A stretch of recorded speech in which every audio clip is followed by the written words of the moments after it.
I love how the whole Devil Never Cry thing just stopped existing.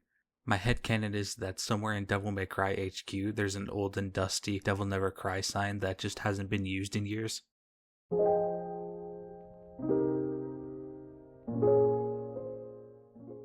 Hello again people, this video is the prelude to a new series where I'll be talking about one of the most famous action games of all time. Devil May Cry. I grew up playing Devil May Cry, and throughout this series I'll be detailing my experience with the games, as well as giving some insight on the modding history. I will also be talking about many high-level techniques and the differences between each game, each having their own set of pros and cons. We're not going to be going over the history of the games, as I'm sure many channels have already done so. We'll start by going over action games as a genre. What if I told you anyone can get good at action games, given enough practice? By the end of this video, you're going to know what happens in your brain when you play action games, and by knowing that, you're going to know how to improve. Action video games are possibly the largest genre in video games that are played today, as they are known to give people quite the energy boost when playing, hence the name action. Action games typically involve a test of dexterity and reaction time from the player. Difficulty is something we'll cover many times when talking about Devil May Cry. Let's talk a little bit about action games and what happens in your brain when you play them. Action games almost always require a test of reaction time. Your brain is not a muscle, but it acts like one in such that the more times you perform a task, that rhythmic action becomes easier.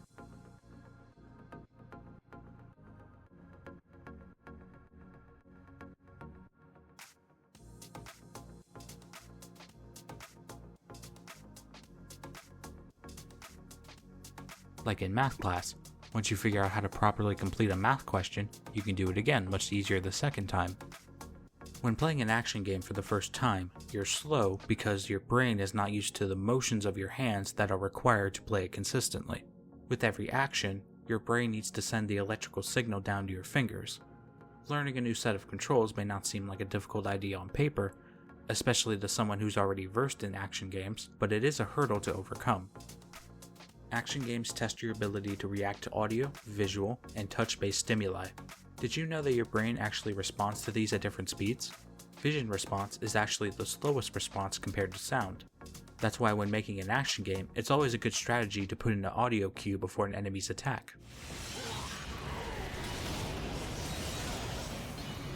Your brain will be able to respond to the sound much quicker compared to the visual. Touch-based stimuli in action games typically comes in the form of controller vibration. This is typically used as a negative reinforcement to the player that did not respond to the enemy's attack in time. Through repetitive actions, our brains become more versed in responding to threats. To help the player respond to threats in a consistent way, attack patterns are handed out to specific models of enemies. This is where enemy types come from. The philosophy of action games, boiled down to its most basic of ideas, can be described as a set of questions and answers. The questions come in the form of many enemy types, puzzles, and boss fights. The answers are all the gameplay elements that the player is given to use at their discretion to dispatch the obstacle in their way. Doing something a repeated amount of times will make you better at it. This is common sense. However, if you do not know how to properly look for answers in these action games, then you may end up never finding the repetitive action necessary to become better at the game. People can get discouraged from playing DMC because they simply do not know how to properly look for answers. I typically see this a lot in people who are playing Devil May Cry for the first time. They stand back and they mash the fire button a bunch of times. Yes, technically this is an answer, but you would never try to multiply 10 times 10 by counting to the number 10 times. We're talking about viable answers here. Answers that can get rid of the enemies in a reasonable time. If you want to get better at action games, you can do that, but you're going to have to put in the work to build up your brain to react to these problems. You're going to have to train your brain to see every single enemy as a problem you have to deal with. I guess you could say that's the ultimate goal of this series, to give you, the viewer, answers to the questions that these action games present you with. I'll be going through every problem that the game throws at you, and I will also try to provide a solid answer if one exists. Did you know that Devil May Cry actually belongs to its own subgenre? DMC belongs to the subgenre within action games called the stylus action game, which is defined by tvtropes.org as video games that involve unrealistic combat and the fun that comes from learning how to create it. As someone who has put hundreds of hours into DMC, I would actually offer a more accurate definition. I would describe stylish action in video games as a type of gameplay that rewards the creative and expressive player who accomplishes a task in ways that are unconventional and even unforeseen by the developer. I would argue this definition is more precise because not only do most video games in this genre reward the player for being stylish, but also this is how the subgenre came into being.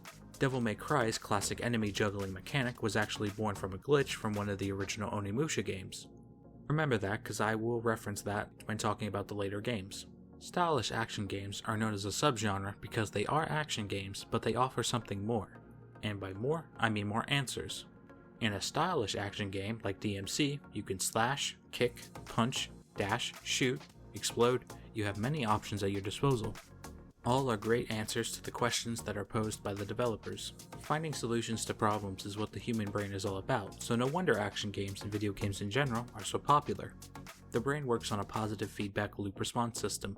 When we do something good, we get a shot of dopamine and we feel gratified. We take pleasure in our hard work because we know that something that was a problem before has now been sorted out. When you apply this understanding to Devil May Cry, everything about it becomes more clear. You want to progress, but the game sends some enemies your way and locks the door. This is a problem. Using your weapons and skills, the enemies are defeated and the door unlocks after you provide an adequate number of solutions. You get a small burst of dopamine and move on. This is why Devil May Cry and many other games are so popular, because not only do you get the initial satisfaction of completing the task, but you also get the chance of answering the question in a new and interesting way, adding to the replayability and essentially allowing you to double dip on dopamine. But how do you go about finding the answers to these questions? That's where we begin to talk about difficulty. I'm going to tell you how to find the answers to these questions, but first, let's talk about difficulty. Did you know that difficulty in action games can be set by both the developers and the players? Challenge is at the center of video game enjoyment, as most games require some sort of task to be completed. To add difficulty to a game, you have to take the approach from the ground up to ensure that you are actually doing what you say you are. Devil May Cry games even struggle with this at times, as some games don't really switch up enemy behavior as much as they should. There are many ways to improve gameplay by adding difficulty, and in turn give larger amounts of dopamine to the player. Enemies that would normally appear in later levels can now appear in earlier levels to offer greater challenge to the player after starting a new game plus. Bosses can be given new attacks to catch the player unaware and make them switch up their style. Simply giving the enemy more health without making their attacks more varied will lead to the player using the same method to the point where it's no longer enjoyable. The brain is a problem-solving center, but it is also aware when it has been given the same problem twice. Difficulty can also be seen as a path of progression, as it is customary for the initial enemies within a video game to be easier to dispatch. The progression of difficulty can begin with learning the basic controls and movesets. Then it leads to the simple or complex attack patterns from enemies along with different enemy types. Part of the difficulty that comes from action games is that you don't have all the answers yet when you start a new game. This eventually advances to attain the level of the skill ceiling. A skill ceiling refers to the absolute highest level in which you become versed in something. You cannot physically perform a task any more efficiently than you already are because the game's assortment of abilities, while vast, are still limited. Once you get to this level, you can confidently answer any question that the game has for you, granted the game was designed well enough so there is a viable answer. This is the point where stylish action games really begin to shine. By using your brain power, you can discern even newer ways of removing enemies from the equation. We'll go over this even more when we talk about Devil May Cry 4 and 5. With prolonged exercises, people can learn about the game's systems through trials and practice to learn about ways to play the developers never even realized. This is where more advanced techniques like royal guard flying were discovered. Special cases like this, where new abilities are found and utilized, can raise the skill ceiling and breathe new life into a game where it wasn't initially. There are many people who continue to play Devil May Cry to try and find new and intriguing ways to play years after its release. This opens up an entirely new echelon of difficulty, and it also puts more control into the player's hands as they get to decide when to stop, rather than stopping when they complete every difficulty. Difficulty in action games comes in the form of all these questions. The answers reside within the mind and the moveset of the player. The player's moveset is essentially the different array of answers that they have that has been given to them by the developers. The key to making a good player moveset is to give the player adequate and viable answers to questions the developers have made. You never want to make an enemy in a game that the player does not have an answer for, because that's where you get into the realm of unfair difficulty. You can diversify a moveset by requiring contextual inputs rather than repetitive ones.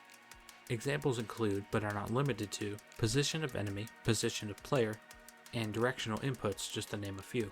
Moves that require contextual inputs instead of repetitive inputs will be more engaging because the player will have to think about where the enemy is in regards to where the player is. Designing a moveset is best made to mirror the moveset of the enemies, making them work in a sort of symbiotic relationship unbeknownst to the player. Very basic example of good symbiosis: an enemy is charging you, you press the dodge button to dodge the attack. An example of bad or non-symbiosis is that an enemy can still attack you even though it's being stunned. Movesets can be improved with new weapons as well as new powers. Powers can then be given timers or meters that can be expelled or drained over time. This level of resource management can keep the player thinking about their next move. Powers can also enhance basic skills when a skill check is passed. For instance, upon dodging an enemy's attack at just the right moment, you can press the dodge button again for extra dashes, giving you more control in your positioning. This ability encourages players to take the time to learn enemy attacks, and promotes a more level-headed gameplay style, as they are more likely to attentively wait for an enemy to attack, rather than jump around hoping the enemy does not hit them. Okay, so we talked about the difficulty, which are the questions, and we also talked about the moveset, which are the answers. So how do you go about finding the correct answers to questions? Just like answering questions in mathematics, you can answer questions in action games using an order of operations. So what is the PEMDAS for action games? The order of operations for action games is to, number 1, assess your threat, number 2, subvert their actions, and number 3, systematically dispatch the threat using your own actions, otherwise known as A.S.S. Number 1, assess your threat. Assessing your threat will take some time, but your patience will be rewarded. Most enemy types in action games have a set of attacks that they perform. Don't attack the enemy right off the bat. Let your enemy try to attack you and see what kind of attacks they have. Try and understand what methods your enemy uses to kill you. These methods could be as simple as swinging a sword or lunging at you. It may seem counterintuitive to just let the enemy attack you. You don't necessarily have to let the attack land, but you're definitely going to want to get a good look at the attack so you can understand how quickly you need to respond to it. Also, audio cues. Like I mentioned earlier, you respond to audio faster than visual. After you have properly assessed your threat, now it's time to subvert their actions. Now that your brain has successfully identified the attack patterns, it can begin working on how to subvert those attack patterns. Subverting an enemy's actions in Devil May Cry could be as simple as deflecting, parrying, dodging, or even making an enemy damage another enemy. Properly learning how to subvert an enemy's actions will require you to have an understanding of your own actions. Just like how you learn numbers and symbols in mathematics, you'll have to learn your moveset, and after you know your moveset and the enemy's moveset, you'll be able to do number 3, systematically dispatch the threat using your own actions. After understanding how the enemy moves and how they attack, you'll be able to formulate your own plan of attack. If the enemy is flying, then you're probably going to need a ranged attack. If the enemy is on the ground, you're going to need a melee attack. If the enemy is big or quick, you're going to need to be light on your feet to dodge their attacks. And there you go. With the power of A.S.S, you can become not ass at action games. So I understand that finding answers to questions in action games can be easier said than done. That's why I decided to make this series. I will be going over every Devil May Cry game from 3 to 5, detailing answers in the games that I have found, while also giving you the tools to come up with your own answers yourself, in the form of high-level techniques. Devil May Cry intrinsically inspires creativity within its gameplay loop. You defeat enemies in the most creative ways you can with your current resources. This will then net you more orbs at the end of your missions, which then allows you to purchase upgrades much faster, which then leads to you having more style. Rinse and repeat. It's a very intuitive game system that works very similarly to the human brain. Think of every red orb as a single bit of dopamine. So, I got some bad news. I was going to make a video about Devil May Cry 1 and 2 as a whole. I have actually already recorded the audio for it. But here's the issue though. I had so little to say about those games, even though I was doing a video that contained 2 games, it was actually shorter than this video. So as a result, I'm going to be skipping Devil May Cry 1 and 2 for now. In all honesty, this is a better outcome because I have so much to say about Devil May Cry 3 through 5 comparatively.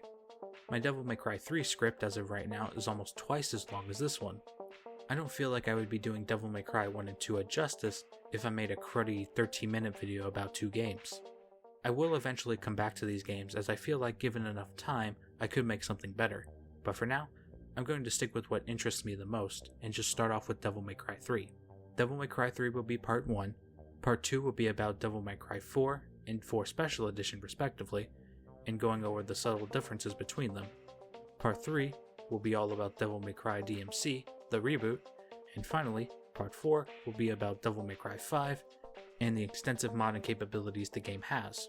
Okay, with all that being said, let's begin our deep dive into one of the most stylish action games ever made. Devil May Cry.